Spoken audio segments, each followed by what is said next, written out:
Hi Marcela, it's me, your favorite 50 Shades of Grey reader. I'm super excited that you like Dr. Seuss. I like green eggs and ham. See if I can remember some of it. I will not eat them with the goat. I will not eat them on a boat. I will not eat them here or there. I will not eat them anywhere. I do not like them, Sam, I am. I do not like green eggs and ham. Like I said, that's my second favorite. I love Horton Hears a Who. A little bit longer book, maybe for a little bit older child who has more of a big attention span, but it's a really nice book. I think Troy would like it. And my favorite part about that, and a lot of his books, is they always have messages and morals. And the moral in Horton Hears a Who is that a person's a person no matter how small, and I really like that. Okay, switching from Dr. Seuss to E.L. James, 50 Shades of Grey, which is the complete opposite of Dr. Seuss, and there's not a whole lot of rhyming in this book. So I'm going to read for you Chapter 10, 50 Shades of Grey, Book 2. Mac will be back soon, he murmurs. My eyes flicker open to meet his soft gray gaze. Lord, his eyes are an amazing color, especially here out on the sea, reflecting the light bouncing off the water through the small portholes in the cabin. As much as I'd like to lie here all afternoon, he'll need a little help with the dinghy. Leaning over, Christian kisses me tenderly. Anna, you look so beautiful right now, all messed up and sexy. Makes me want you more. He smiles and rises from the bed. I lie on my stomach, admiring the view. You ain't so bad yourself, Captain. I smack my lips in admiration, and he grins. I watch him move about the cabin as he dresses. This man who has just made sweet love to me. I can hardly believe my good fortune. I can't believe that he's mine. He sits down beside me to put on his shoes. Captain, eh? He says dryly. Well, I am the master of this vessel. I cock my head to one side. You are the master of my heart, Mr. Grey, and my body, and my soul. He shakes his head incredulously and bends to kiss me. I'll be on deck.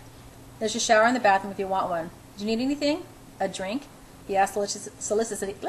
He asks. All I can do is grin at him. Is this the same man? Is this same 50? What? He says, reacting to my stupid grin. You. What about me? Who are you, and what have you done with my Christian? His lips twitch with a sad smile.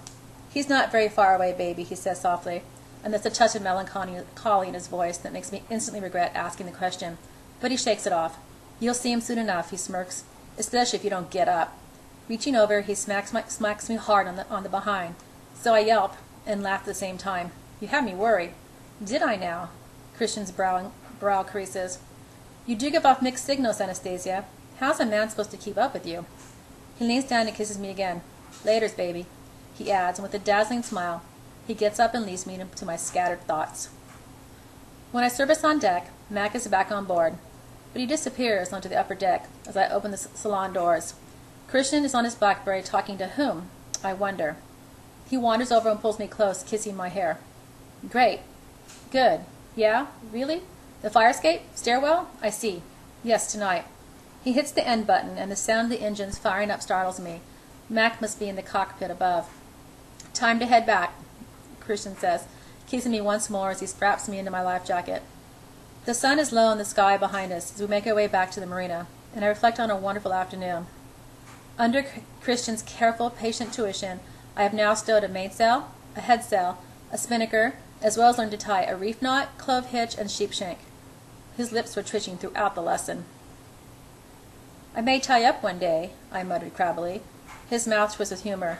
You'll have to catch me first, Miss Steele. His words bring to mind him chasing me around the apartment, the thrill, and then the hideous aftermath. I frown and shudder. After that, I left him. Would I leave him again now that he admitted he loves me? I gaze up into his clear gray eyes. Could I ever leave him again, no matter what he did to me? Could I betray him like that? No, I don't think I could. He's given me a more thorough tour of this beautiful boat, explaining all the innovative designs and technology, and the high-quality materials used to build it. I remember the interview when I first met him. I picked up then on his passion for ships. I thought his love was only for the ocean-going freighters his company builds, not for super sexy sleek catamarans too. And of course, he's made sweet, unhurried love to me. I shake my head, remembering my body bowed wanting beneath his expert hands. He is an exceptional lover. I'm sure, though, of course, I have no comparison.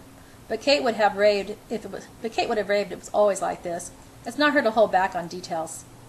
But how long will this be enough? I just don't know. and the thought is unnerving. Now he sits, and I stand in the safe circle of his arms for hours, it seems, in comfortable, companionable silence, as the Grace glides closer and closer to Seattle. I have the wheel, Christian advising on adjustments every so often. There is poetry of sailing as the world, he murmurs in my ear. That sounds like a quote. I sense his grin. It is, Anastasia. It's from The Little Prince. I adore The Little Prince. Me too. It is early evening as Christian, his hand still on mine, steers us into the marina. There are lights winking from the boats, reflecting off the dark water, but it is still light, a balmy bright evening, an overture for what is sure to be a spectacular sunset. A crowd gathers on the dockside as Christian slowly turns the boat around in a relatively small space. He does it with ease and reverses smoothly into the same berth we left earlier. Mac jumps onto the dock and ties the Grace securely to a bollard. Back again, Christian murmurs. Thank you, I murmur shyly. That was a perfect afternoon. Christian grins. I thought so too.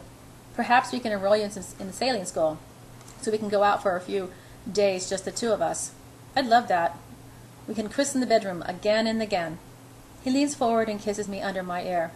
I look forward to it, Anastasia, he whispers, making every single hair follicle in my body stand to attention. How does he do that? Come, the apartment is clean. We can go back. What about our things at the hotel? Taylor has collected them already. Oh, when? Early today, after he did a sweep of the Grace with his team. Christian answers my unspoken question. Does that poor man ever sleep? He sleeps, Christian quirks an eyebrow at me, puzzled. He's just doing his job, Anastasia, which he's very good at. Jason is a real find. Jason? Jason Taylor. I thought Taylor was his first name. Jason.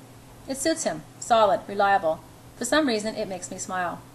You're fond of Taylor, Christian says, eyeing me with suspicion. I suppose I am. His question derails me. He frowns. I'm not attracted to him if that's what you're frowning about. Stop! Christian is almost pouting, sulkily. Geez, he's such a child sometimes. I think Taylor looks after you very well. That's why I like him. He seems kind, reliable, and loyal. He has a certain avuncular appeal to me. Avuncular? Yes. Okay, avuncular.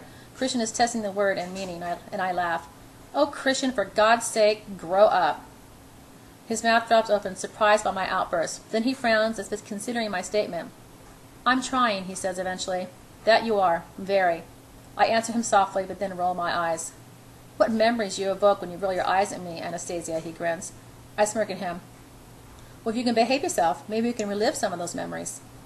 His mouth twists with humor. Behave myself? He raises his eyebrows. Really, Miss Steele, what makes you think I want to relive them?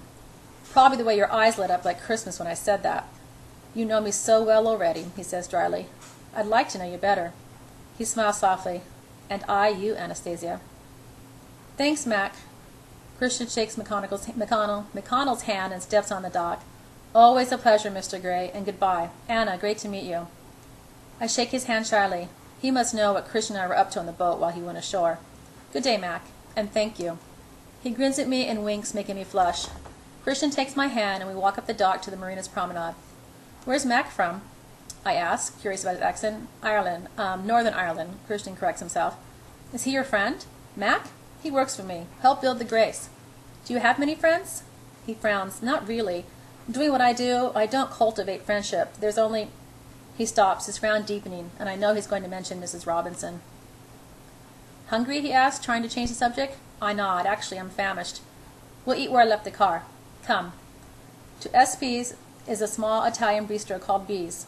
It reminds me of a place in Portland. A few tables and booths, the decor very crisp and modern, with a large black and white photograph of a turn-of-the-century Fiesta serving as a mural. Christian and I are seated in a booth, poring over the menu and sipping a delicious light Frascati.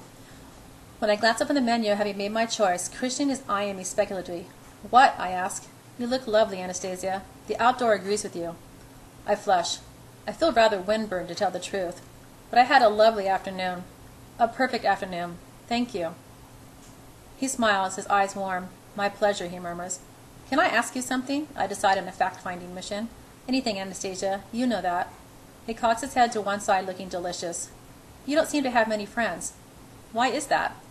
He shrugs and frowns. I told you, I don't really have time. I have business associates, though. But that's very different from friendships, I suppose. I have my family, and that's it. Apart from Elena. I ignore the mention of the bitch troll. No male friends your own age that you can go out with and let off steam? You know how I like to let off steam, Anastasia. Christian's mouth twist. And I've been working building up the businesses. He looks puzzled. That's all I do, except sail and fly occasionally. Not even in college? Not really. Just Elena, then? He nods, an expression wary. Must be lonely. His lips curl in a small, wistful smile. What would you like to eat? He asked, changing the subject again. I'm going for the risotto. Good choice. Christian summons the waiter, putting an end to that conversation. After we have placed our order, I shift uncomfortably in my seat, staring at my knotted fingers. If he's in a talking mood, I need to take advantage. I have to talk to him about his expectations, about his needs. Anastasia, what's wrong? Tell me. I glance up to his concerned face. Tell me, he says more forcefully, and his concern evolves into what? Fear? Anger? I take a deep breath. I'm just worried that this isn't enough for you. You know, to let off steam. His jaw tenses and his eyes harden. Have I given you any indication that it's not enough? No. Then why do you think that? I know what you're like, what you need, I stutter. He closes his eyes and rubs his forehead with long fingers. What do I have to do? He said ominously soft as he's angry and my heart sinks. No, you misunderstand. You've been amazing, and I know it's just been a few days, but I hope I'm not forcing you to be someone that you're not. I'm still me, Anastasia, and all my 50 shades of fucked upness. Yes, I have to fight the urge to be controlling, but that's my nature. That's how I've dealt with life. Yes, I expect you to behave a certain way, and when you don't, it's both challenging and refreshing. We still do what I like to do. You let me spank you after that outrageous bid yesterday. He smiles fondly at the memory. I enjoy punishing you. I don't think the urge will ever go. But I'm trying, and it's not not as hard as I thought it would be. I squirm and flush, remembering our illicit tryst in his childhood bedroom. I didn't mind that, I whisper, smiling shyly. I know. His lips curl in a reluctant smile. Neither did I. But let me tell you, Anastasia, this is all new to me. And these last few days have been the best of my life. I don't want to change anything. Oh.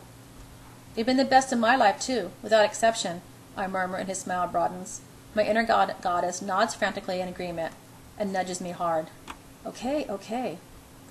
So why don't you want to take me to your playroom? He swallows and pales, all trace of humor gone. No, I don't. Why not? I whisper. This is not the answer I expected. And yes, there is it, that little pinch of disappointment. My inner goddess stomps off, pouting, her arms crossed like an angry toddler's.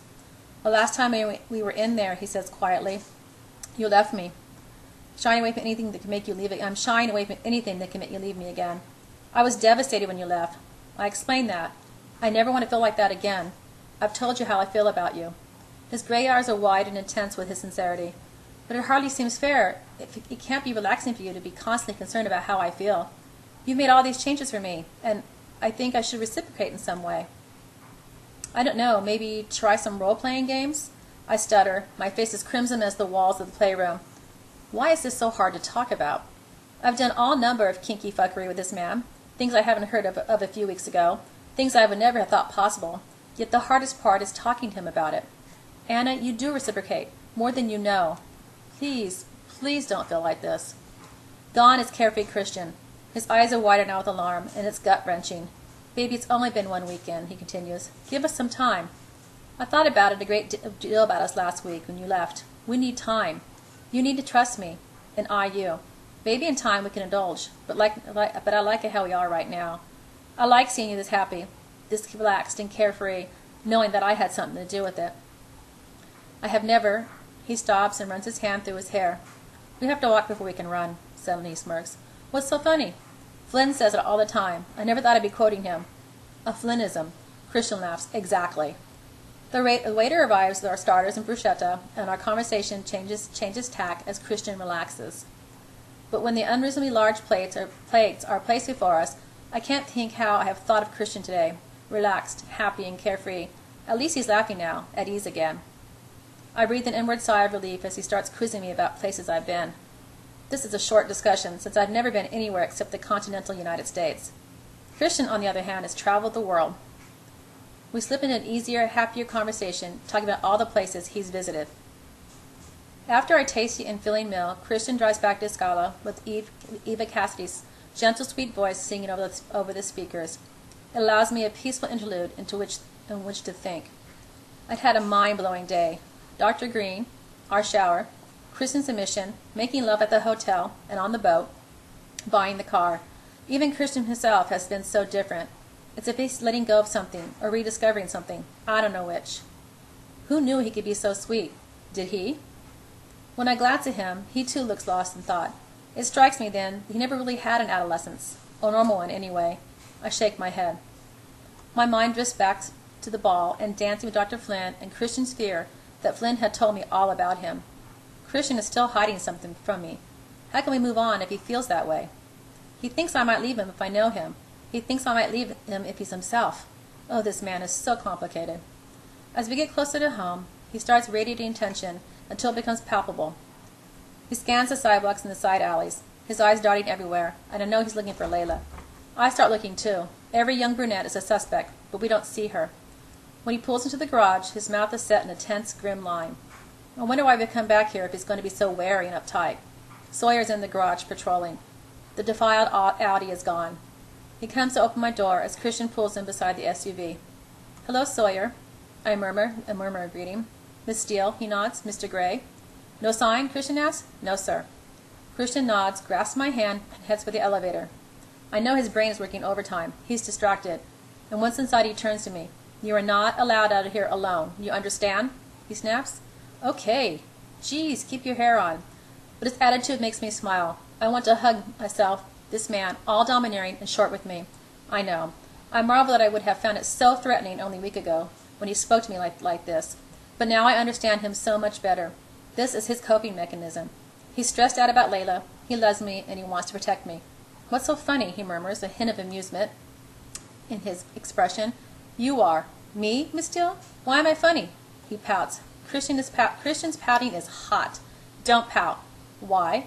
He's even more amused. Because it has the same effect on me as I have on you when I do this, and I bite my lip deliberately.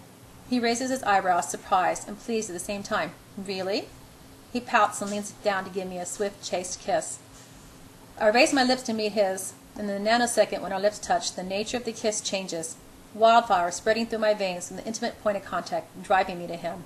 Suddenly my fingers are curling in his hair as he grabs me and pushes me against the elevator wall, his hands framing my face, holding me to his lips as our tongues thrash against each other. And I don't know if it's the confines of the elevator making everything much more real, but his need, his anxiety, and his passion. Holy shit. I want him now. Here. Now. The elevator pings to a halt. The doors slide open, and Christian drags his face from mine, his hips still pinning me against the wall, his erection digging into me. "Whoa," he murmurs, panting. "Whoa," I murmur him, dragging a welcome breath into my lungs. He gazes at me, eyes blazing. "What you do to me, Anna." He traces my lower lip with his thumb. Out of the corner of my eye, Taylor steps backwards, though he's no longer in my line of sight. I reach up and kiss Christian at the corner of his beautifully sculptured mouth. "What you do to me, Christian." He steps back and takes my hand, his eyes darker now, hooded. "Come," he orders. Taylor is still in the foyer, watching discreetly for us. "Good evening, Taylor," Christian says cordially. "Mr. Gray, Miss Steele." "I was Mrs. Taylor yesterday," I grin at Taylor, who flushes. "That has a nice ring to it, Miss Steele," Taylor says matter-of-factly. "I thought so, too." Christian tightens his hold on my hand, scowling. "If you two have quite finished, I'd like a debriefing." He glares at Taylor, who now looks uncomfortable, and I cringe inwardly. I have overstepped the mark. "Sorry," I mouth at Taylor, who shrugs and smiles kindly before I turn to follow Christian. "I will be with you shortly. I just want a word with Miss Steele." Christian turns to Taylor, and I know I'm in trouble. Christian leads me into the bedroom and closes the door. "Don't flirt with the staff, Anastasia," he scolds. I open my mouth to defend myself, then it closes again, then open it. I wasn't flirting, I was being friendly. There's a difference. Don't be friendly with the staff, or flirt with them. I don't like it. Oh, goodbye, carefree Christian. "I'm sorry," I mutter and stare down at my fingers. He hasn't made me feel like a child all day. Reaching down, he cups my chin, pulling my head up to meet his eyes. "You know how jealous I am," he whispers. "You have no reason to be jealous, Christian. You own me, body and soul." He blinks as if he's finding this fact hard to process. He leans down and kisses me quickly, but with none of the passion we experienced a moment ago in the elevator. "I won't be long. Make yourself at home," he says sulkily and turns, leaving me standing in the bedroom, dazed and confused. Why on earth would he be jealous of Taylor? I shake my head in disbelief. Glancing at the alarm, I notice it's just after 8. I decide to get my clothes ready for work tomorrow. I head upstairs to my room and open the walk-in closet. It's empty. All of the clothes have gone. Oh no, Christian has taken me up on my word and disposed of the clothes. Shit. My subconscious glares at me. Well, that would be you and your big mouth. Why did he take me at my word? My mother's advice comes back to haunt me. Men are so literal, darling. I pout, staring at the empty space. There were some lovely clothes, too, like the silver ball dress I wore to the party. I wandered disconsolately into the bedroom. Wait a moment. What's going on? The iPad is gone. Where's my Mac? Oh, no. My first uncharitable thought is that Layla may have stolen them. I fly back downstairs and back into Christian's bedroom. On the bedside table are my Mac, my iPad, and my backpack. It's all there. I open the walk-in closet. My clothes were all here, all of them, sharing space with Christian's clothes. When did this happen? Why does he never warn me before he does these things? I turn, and he's standing in the doorway. Oh, they've managed the move, he says distractedly. What's wrong? I ask, his face grim. Taylor thinks Layla was getting in through the emergency stairwell. She must have had a key. All the locks have been changed now. Taylor's team has done a sweep of every room in the apartment. She's not here. He stops and runs a hand through his hair. I wish I knew where she was. She's evading all of our attempts to find her when she needs help. He frowns and my earlier pique vanishes. I put my arms around him, folding him into my embrace. He kisses my hair. What will you do when you find her? I asked. Dr. Flynn has a place. What about her husband? He's washed his hands of her. Christian's tone is bitter. Her family's in Connecticut. I think she's very much on her own there. That's sad. Are you okay with all your stuff being here? I want you to share my room, he murmurs. Whoa, quick change of direction. Yes, I want you sleeping with me. I don't have nightmares when you're with me. You have nightmares? Yes. I tighten my hold around him. More baggage. My heart contracts for this man. Oh, just getting my clothes ready for work tomorrow, I mutter. Work? Christian exclaims as if it's a dirty word, and he releases me glaring. Yes, work, I reply, confused by his reaction. He stares at me with complete incomprehension. But Layla's out there. He pauses. I don't want you to go to work. What? That's ridiculous, Christian. I have to go to work. No, you don't. I have a new job which I enjoy. Of course I have to go to work. What does he mean? No, you don't, he repeats emphatically. Did you think I'm going to stay here twiddling my thumbs while you're off being master of the universe? Frankly, yes. Oh, 50-50-50. Give me strength. Christian, I need to go to work. No, you don't. Yes, I do. I say it slowly as if he's a child. He scowls at me. It's not safe. Christian, I need to work for a living, and I will be fine. No, you don't need to work for a living. And how do you know you'll be fine? He's almost shouting. What does he mean? Is he going to support me? Oh, this is beyond ridiculous. I've known him for, 5 weeks? He's angry now, his eyes stormy and flashing, but I don't give a shit. For heaven's sakes, Christian, Layla was standing at the end of your bed, and she didn't harm me. And yes, I do need to work. I don't want to be beholden to you. I have my student loans to pay. His mouth presses into a grim line as I place my hands on my hips. I'm not budging on this one. Who the fuck does he think he is? I don't want you going to work. It's not up to you, Christian. This is not your decision to make. He runs his hand through his hair as he stares at me. Seconds tick by as we glare at each other. Sawyer will come with you. Christian, that is not necessary. You're being irrational. Irrational? He growls. Either he comes with you, or I'll be really irrational and keep you here. He wouldn't, would he? How exactly? Oh, I'd find a way, Anastasia. Don't push me. Okay, I concede, holding up both my hands, placating him. Holy fuck. 50 is back with a vengeance. We stand scowling at each other. Okay, Sawyer can come with me if it makes you feel better, I concede, rolling my eyes. Christian narrows his and takes a menacing step in my direction. I step back. He stops and takes a deep breath, closes his eyes, and runs both his hands through his hair. Oh no, 50 is well and truly wound up. Shall I give you a tour? A tour? Are you kidding me? Okay, I mutter warily. Another change of tack. Mr. Mercurial is back in town. He holds out his hand, and when I take it, he squeezes mine softly. I didn't mean to frighten you. You didn't. I was just getting ready to run, I quip. Run? Christian's eyes widen. I'm joking. Oh, jeez. He leaves me on the closet, and I take a moment to calm down. Adrenaline is still coursing through my body. A fight with 50 is not to be undertaken lightly. He gives me a tour of the apartment, showing me the various rooms. along with a playroom and 3 spare bedrooms upstairs. I am intrigued to find that Taylor and Mrs. Jones have a wing to themselves. A kitchen, spacious living area, and a bedroom each. Mrs. Jones has not yet returned from visiting her sisters, who live in Portland. Downstairs, a room that catches my eye is opposite his study. A TV room with a 2 large plasma screen and assorted game consoles. It's cozy. So, do you have an Xbox? I smirk. Yes, but I'm crap at it. Elliot always beats me. That was funny. You thought I meant this room was my playroom. He grins down at me for his conniption forgotten. Thank heavens he's recovered his good mood. I'm glad you will find me amusing, Mr. Gray, I respond haughtily. That you are, Miss Steele, when you're not being exasperating, of course. I'm usually exasperating when you're being unreasonable. Me? Unreasonable? Yes, Mr. Gray. Unreasonable could be your middle name. I don't have a middle name. Unreasonable would suit you, then. I think that's a matter of opinion, Miss Steele. I would be interested in Dr. Flynn's professional opinion. Christian smirks. I thought Trevelyan was your middle name. No, surname. Trevelyan Gray. But you don't use it. It's too long. Come, he commands. I follow him out of the TV room, the great room, to the main corridor, past the utility room and an impressive wine cellar, and into Taylor's own large, well-equipped office. Taylor stands when we enter. There's room in here for a meeting table that seats 6. Above one desk is a bank of monitors. I had no idea that the apartment has CCTV.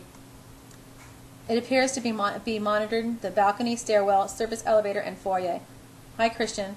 I'm just about giving Anastasia a tour. Taylor nods but doesn't smile. I wonder if he's been told off too, and why he's still working. When I smile at him, he nods politely.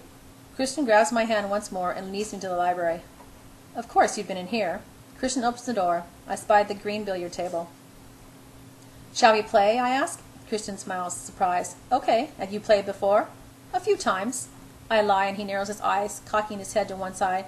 You're a hopeless liar, Anastasia. Either you've never played before, or... I lick my lips. Frightened of a little competition? Frightened of a little girl like you? Christian scoffs. A wager, Mr. Gray.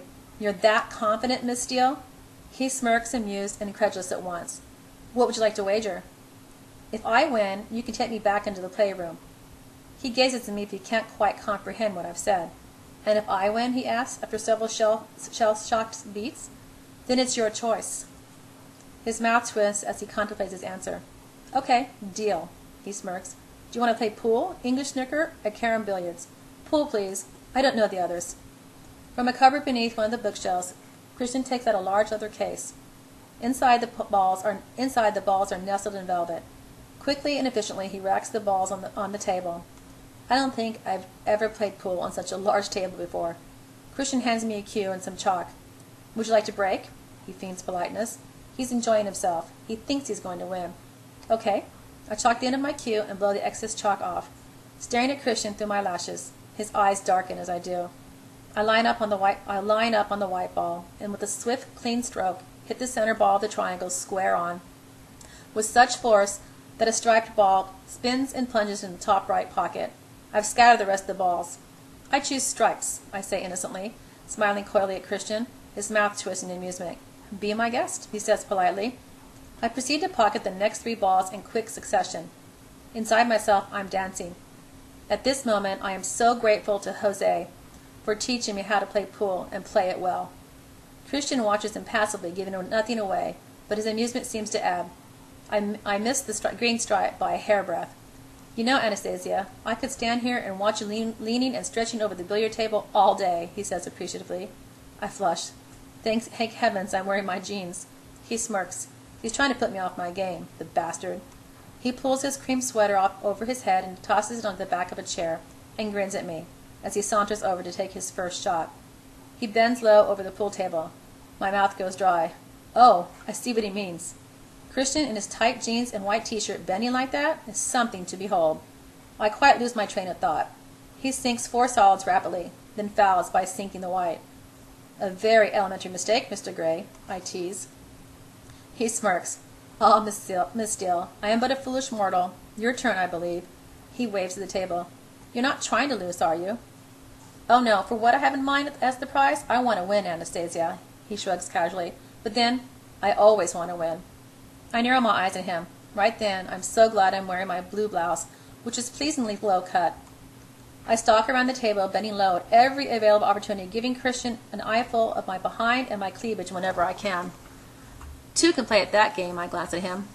I know what you're doing, he whispers, his eyes dark. I tilt my head shyly to one side, gently fondling my cue, running my hand up and down it slowly. Oh, I'm just deciding where to take my next shot, I murmured distractedly. Leaning across, I hit the orange stripe into a better position.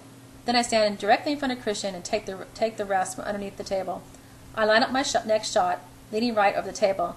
I hear Christian's sharp intake of breath, and of course I miss. Shit.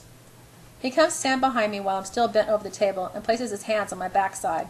Are you waving this around to taunt me, Miss Steele? And he smacks me hard. I gasp. Yes, I mutter, because it's true. Be careful what you wish for, baby. I rub my behind as he wanders to the other end of the table, leans over, and takes his shot. He hits the red ball, and it shoots into the left side pocket. His aim for the yellow top right, and he just misses. I grin. Red room, here we come, I taunt him. He merely raises an eyebrow and directs me to continue. I make quick work of the green stripe, and by some fluke, manage to knock in the final orange stripe. In your pocket, Christian murmurs, as if he's talking about something else, something dark and naughty. Top left hand. I take aim over the black, hit it but miss. It skirts wide. Damn. Christian smiles a wicked grin as he leans over the table and makes short work of the two remaining shots. I'm practically panting watching him, his body stretching over the table. He stands and chalks his cue, his eyes burning into me. If I win? Oh yes. I'm going to spank you and then fuck you all over this billiard table. Holy shit. Every single muscle south of my navel clenches hard. Top right, he murmurs, pointing to the black, and bends over and takes the shot. Okay, that's it for chapter 10. Next will be chapter 11. Okay, bye.